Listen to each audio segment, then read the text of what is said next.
तो एक्चुअली में बुद्ध अम्बेडकर से पहले जाते हैं, बुद्ध की बात करते हैं। तो बुद्ध ने कहा है सीधा सा कि दरिद्र होना ठीक नहीं, क्योंकि दरिद्रता खुद दुख का कारण है।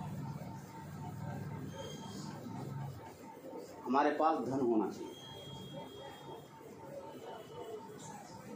बिना धन के कोई काम नहीं।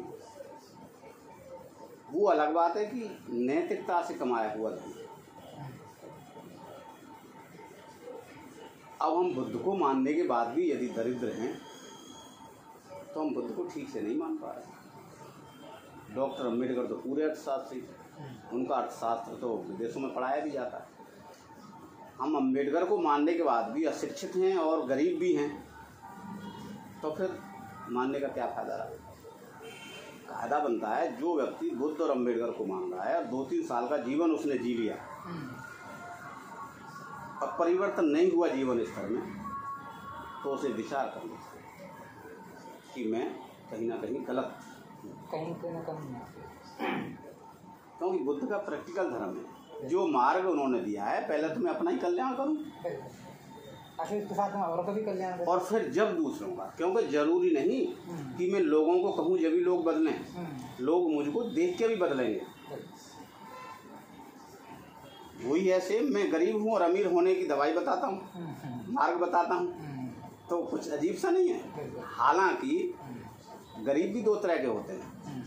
ऐसा गरीब हो जिनका पैसा, जिसके पास पैसा वैसे तो नहीं है, लेकिन सभी जो उसके चेले चंटारी हैं उसको पैसा खर्च करने को तैयार हैं, ऐसे व्यक्ति को गरीब नहीं कहेंगे। मतलब साधन संपन्न है, वो पैसे से संपन्न नहीं है, साधन संपन्न है।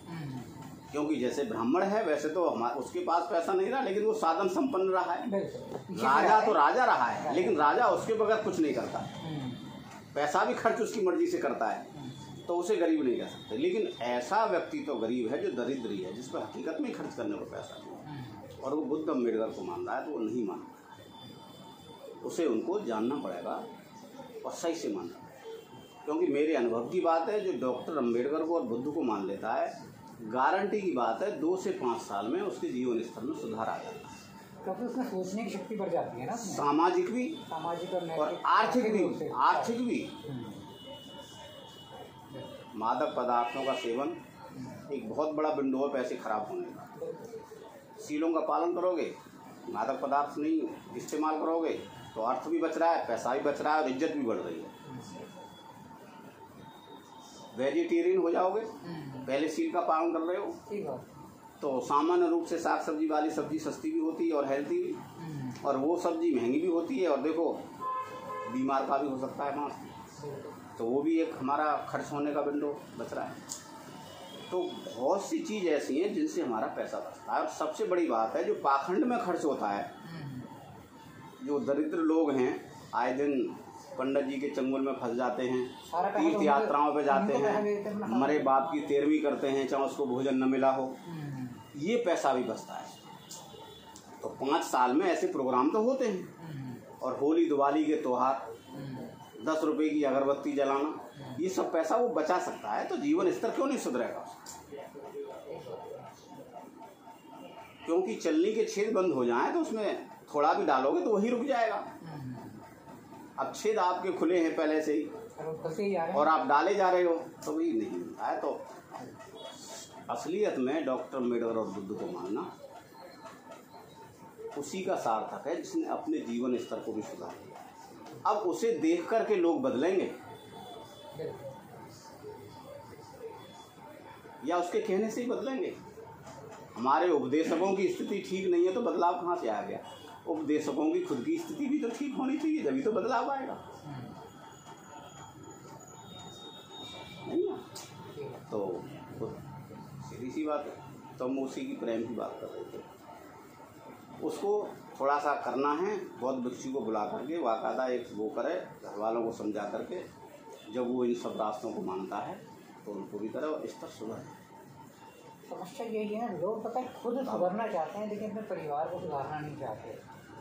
अब परिवार सुधरना भी नहीं चाहता बहुत कभी, अभी भी ना उसके लिए तरीका ढूंढना पड़ेगा। परिवार को कितना भी कर लो, उनका भी पाखंड में नहीं। एक्चुअली परिवार में भी कौन लोग आते हैं? परिवार में 2 तरह के लोग आते हैं। एक तो वो लोग आते हैं जो हमारे अर्थ पर डिपेंड है, उनको बदलना आसान है। एक वो परिवार में लोग आते हैं जो हमारे अर्थ पर डिपेंड नहीं, हमारे ऊपर डिपेंड नहीं है। जो हमारे ऊपर डिपेंड नहीं है उनका बदलना मुश्किल है। जो हम पे डिपेंड है उनको बदलना आसान है। यदि जो हम पे डिपेंड है वो नहीं बदल रहे हैं तो कुछ ना कुछ कमी हमारे अंदर है। ये हमें विचार करना चाहिए, कहीं ना कहीं कोई कमी है, उस कमी को हम दूर करें। वो लोग इतने मतलब उसमें अंदर घुस चुके हैं उस पागल में, वो निकलना ही नहीं चाहते हैं। उनको कितना भी सुधार लो वो जाएंगे फिर वहीं। आप जैसे एक नाली का कीड़ा है, नाली से बाहर निकालो वो रहेंगे फिर अंदर ही चला जाएगा। ये वो क्या है, आप उन्हें एक बार सुधारोगे ना, आपने सुधार दिया थोड़ी देर के लिए, आपकी बात मान जाएंगे। लेकिन फिर उनके अंदर कोई भी धर्म का डर पैदा हो जाएगा ना, वो फिर डर के मारे हम चले जाएंगे, कहीं मेरे साथ ये ना हो जाए, कहीं ये ना हो जाए। हाँ, डर के मारे बिल्कुल। मैंने डर, हमारे धर्म में डर नहीं है। हाँ, और बुद्ध भगवान ने कभी डर नहीं दिखाया, और डर दिखाते हैं उन्हें। जो डर है ना, जब उनका डर निकलेगा तभी डर आ पाएंगे। हाँ, डर निकालना। और सबसे बड़ी बात है जो हमारे देश की जो महिला है ना, मतलब जो घर की महिला है, वही समाज को बहुत ऊंचा भी कर सकती है, वही नीचा भी।